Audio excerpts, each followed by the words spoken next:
Yun na yun na. Hmm? Yun na. Aywa, address, Toyota Innova. Ano ba? Toyota Innova 12. 2012. ABS problem mga kaibigan. Bali ang di gumagana sa kanya is right rear wheel speed sensor sa kanan. Yung front right wheel speed okay. Gumagana.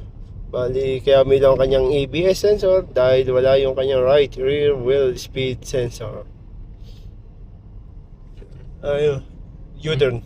U-turn button area. Yan na. I-testing natin mga kaibigan. Asan na ng talim. Bali na asan malam is muskila, kida. Ayun. Kalas hanggang dito na lang mga kaibigan. Thanks for watching.